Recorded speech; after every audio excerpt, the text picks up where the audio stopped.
The year is 1204. Constantinople, the greatest city in Christendom, burns. Crusader armies storm through its streets, looting churches, slaughtering civilians, destroying 1,000 years of accumulated wealth. The Byzantine Empire, heir to Rome itself, collapses in a single catastrophic week. And standing in the harbor watching the flames rise are Venetian merchants. They are not fighting, they are counting. Because every crusader sword that tears through Constantinople, every piece of Byzantine gold that changes hands, every fractured trade route that needs a new intermediary, Venice profits from all of it. This is not a story about military conquest. Venice never built a great army. It never fielded massive legions like Rome. It never terrorized continents like the Mongols. What Venice built instead was something far more powerful and far more durable. A system of economic control so sophisticated that it became the richest city on earth without ever needing to win a single major battle. 3 steps, 3 strategies, 3 centuries of systematic economic warfare that made Venice wealthier than kingdoms 10 times its size. But the true genius of the Venetian system was not just that it worked. It was that it became invisible. While kings and emperors focused on armies and territory, Venice focused on something nobody else was watching: information, debt, and the strategic manipulation of loyalty itself. By the time anyone understood what Venice had built, it was already too late to stop it. And the system Venice pioneered is still running today in banks, in financial markets, in the intermediaries who profit from every transaction without producing a single thing. In the medieval world, a pound of black pepper was worth more than a pound of silver. Silk cost more than most people earned in a year. Spices from Asia could make a merchant wealthier than a minor noble. But here's what made Venice untouchable. Venice did not just control the goods. Venice controlled the knowledge of where those goods came from. And the moment anyone tried to bypass Venice and go directly to the source, they discovered something terrifying. They had no idea where the source actually was. The year is 800 AD. Venice is a collection of wooden houses built on swampy islands in a lagoon. It has no farmland, no natural resources, no military tradition, no reason to exist at all except for one geographic accident. It sits at the northern end of the Adriatic Sea, the gateway between Western Europe and the Eastern Mediterranean. That geographic position means nothing without the knowledge to exploit it, and Venice begins acquiring that knowledge systematically, deliberately, and ruthlessly. Venetian merchants do not just buy goods from Constantinople and Alexandria. They study the routes, they map the ports, they learn Arabic, Greek, and Persian. They cultivate relationships with Muslim traders, Byzantine officials, and Armenian middlemen, and most importantly, they never share what they learn. By the 10th century, Venice has created the medieval world's most sophisticated intelligence network. Venetian merchants know which ports are safe, which officials can be bribed, which seasons are optimal for sailing, and most critically, which routes their competitors do not know exist. When a French merchant wants to buy pepper, he goes to Venice. When a German merchant wants silk, he goes to Venice. Not because Venice produces these goods, because Venice is the only reliable source of information about where to get them. This information asymmetry becomes Venice's first economic weapon. A Venetian merchant buying spices in Alexandria pays one price. A French merchant trying to do the same journey without Venetian guidance pays double, if he survives the trip at all. The risks of medieval sea travel are catastrophic. Pirates, storms, predatory port officials, and trade routes that shift based on politics nobody in Europe understands. Venice removes that risk by monopolizing the knowledge that makes the risk manageable, and they charge accordingly. But controlling information is not enough. Information is only valuable if competitors cannot acquire it independently. So Venice builds the second layer of its system: deliberate obscurity. Venetian merchants systematically spread false information about Eastern trade routes. They tell competitors that certain routes are impassable. They exaggerate the dangers of dealing directly with Muslim traders. They create legends about hostile kingdoms and impossible terrain. Some of this is true, much of it is not. The goal is not accuracy. The goal is to make bypassing Venice feel economically irrational. By 1100, Venice has achieved something unprecedented in medieval Europe. It has made itself indispensable not through military force but through information control. European demand for Eastern goods is insatiable, but the only safe, reliable way to access those goods is through Venetian intermediaries. And here is where the economics become truly devastating.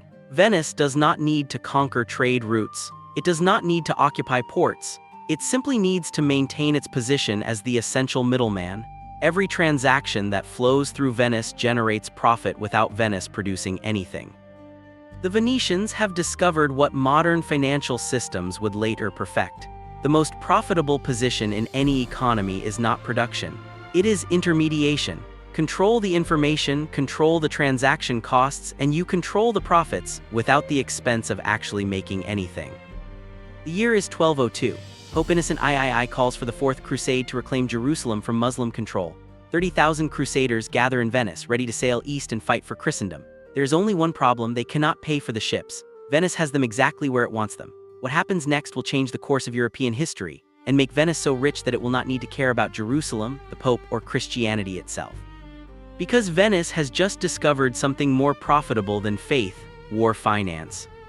The Fourth Crusade should be a straightforward religious war. 30,000 European knights funded by the Catholic Church sailing to the Holy Land to fight Muslims. But Venice sees a different opportunity. The Crusaders owe Venice 85,000 silver marks for the ships that will transport them. They cannot pay. Venice, led by the blind 90-year-old Doge Enrico Dandolo, makes them an offer: we will delay payment if you do us a favor first. That favor is attacking Zara, a Christian city on the Dalmatian coast that competes with Venetian trade. The Crusaders, despite being excommunicated by the Pope for attacking fellow Christians, comply. Zara is sacked. Venice eliminates a commercial rival using a Christian crusading army. But Dandolo is not finished. The Crusaders still owe money. And there is a bigger target: Constantinople. The Byzantine Empire is wealthy beyond imagination but politically unstable.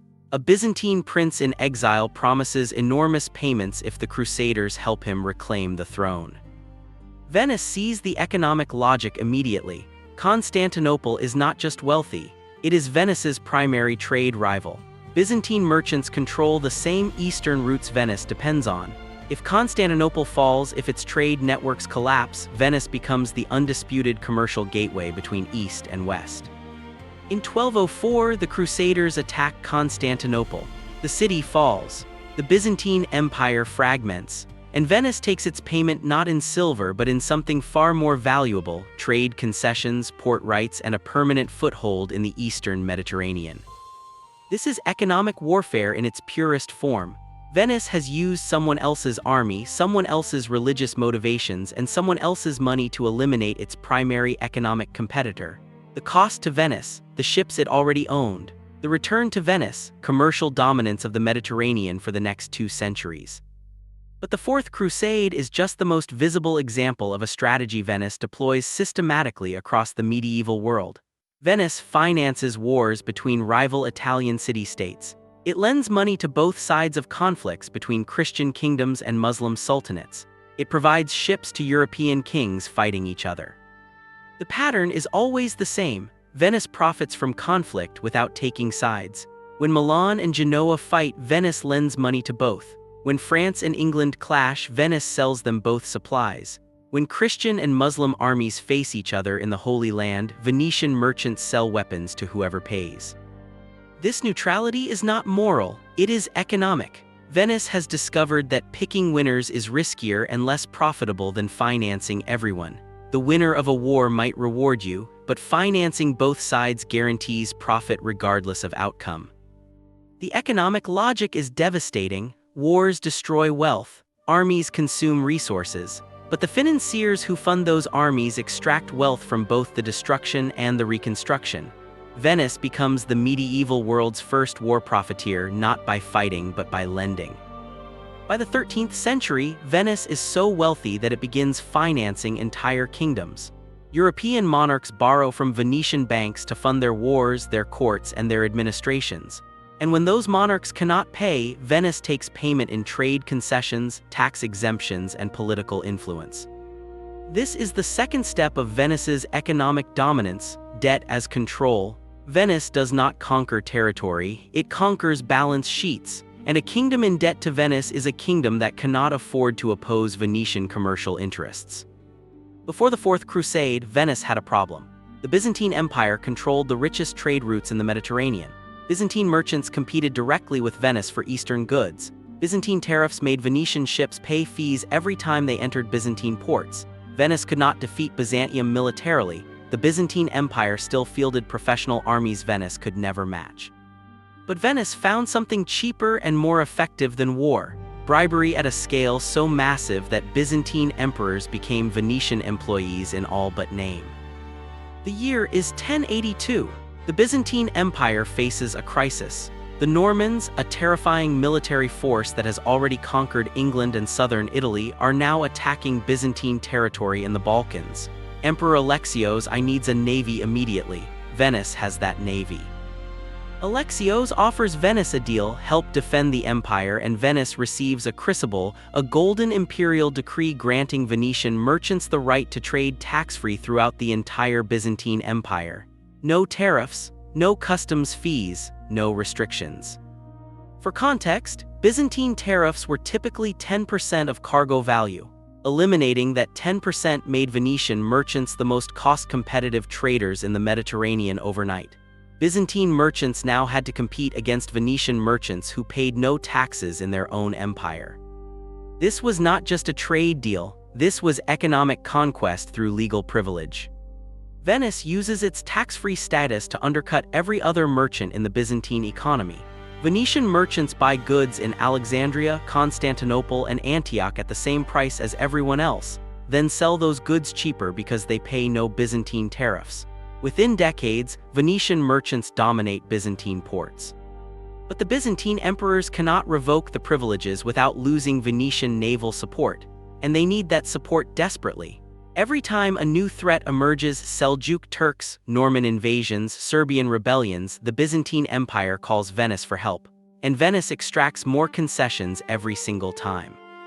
By 1150, Venetian merchants effectively control Byzantine trade. They own warehouses in Constantinople. They have their own legal jurisdiction. They pay no taxes. They operate as a state within a state, an economic occupation without a single Venetian soldier setting foot on Byzantine soil. The Byzantine aristocracy begins to resent this. Venetian wealth is so visible, so ostentatious, that it humiliates Byzantine pride.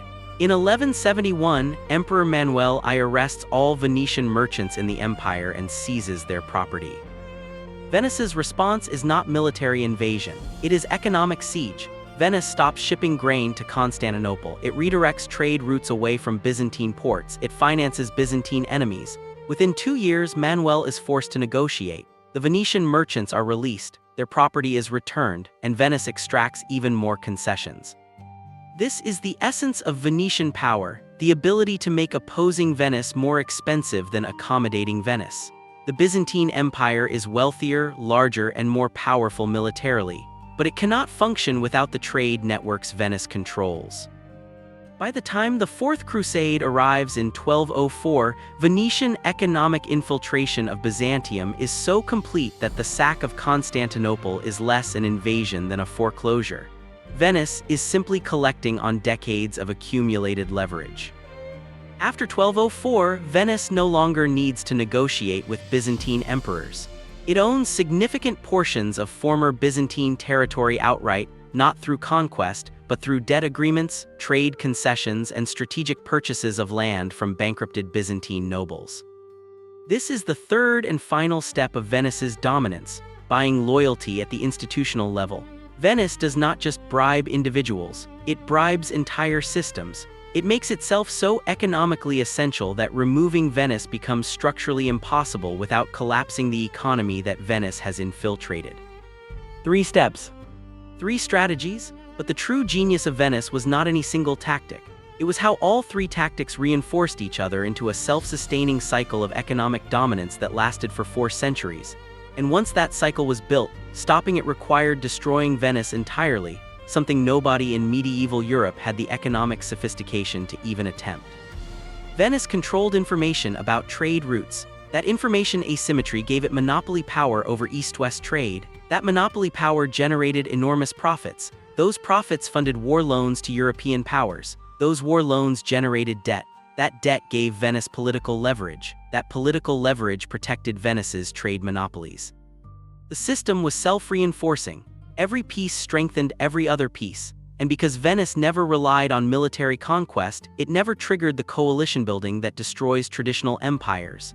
Kingdoms might unite against a military threat. They do not unite against their creditor, especially when that creditor is funding their wars against each other. By 1300, Venice is the wealthiest city in Europe. Its per capita income exceeds that of anywhere else on the continent. Its government treasury holds more gold than most kingdoms. Its merchant fleet is the largest in the Mediterranean, and it has achieved all of this without ever fielding an army capable of conquering a single major city by force. The Venetian system's ultimate achievement is this: it made economic dependence feel like partnership. The kingdoms that borrowed from Venice did not see themselves as conquered, they saw themselves as clients. The Byzantine emperors who granted Venice trade privileges believed they were getting a good deal until it was too late to reverse.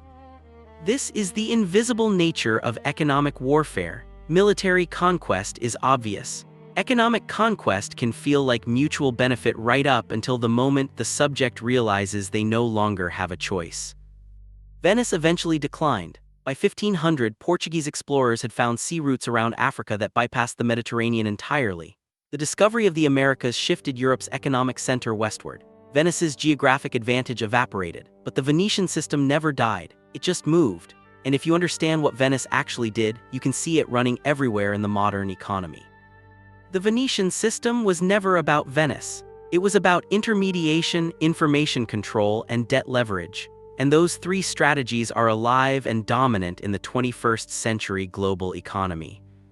Modern banks operate on Venetian principles. They do not produce goods, they intermediate transactions and charge fees. They profit from information asymmetry, knowing more about risk, credit, and markets than their customers. They generate wealth by controlling the infrastructure of wealth transfer itself. The global financial system is Venetian. The US dollar is the world's reserve currency not because America produces the most goods, but because it controls the transaction infrastructure. SWIFT, the international financial messaging system, is controlled by Western powers. Excluding a country from SWIFT is a modern Venetian trade blockade, executed without a single soldier. China's Belt and Road Initiative is Venetian. It finances infrastructure in developing nations, creating debt relationships that give China political leverage and trade access. It is not military conquest. It is economic infiltration through financing, exactly what Venice did to Byzantium. Silicon Valley operates on Venetian logic. Tech platforms do not produce content, users do. But the platforms control the infrastructure, the information flow, and the transaction costs. Facebook, Google, and Amazon are intermediaries extracting profit from every exchange, exactly like medieval Venetian merchants in the spice trade. The richest entities in the modern world are not manufacturers, they are intermediaries, payment processors, logistics coordinators, information brokers, financial institutions. They profit from every transaction without producing the thing being transacted. This is the Venetian lesson that history keeps teaching and every generation keeps ignoring. The most powerful economic position is not making things. It is controlling the systems through which things are made, bought, sold, and financed. Venice became the richest city in the world without an army by understanding something that kings and emperors missed. Control the infrastructure, control the information, control the debt, and you control the economy without ever needing to conquer it. That system did not die in 1500, it became the foundation of the modern world.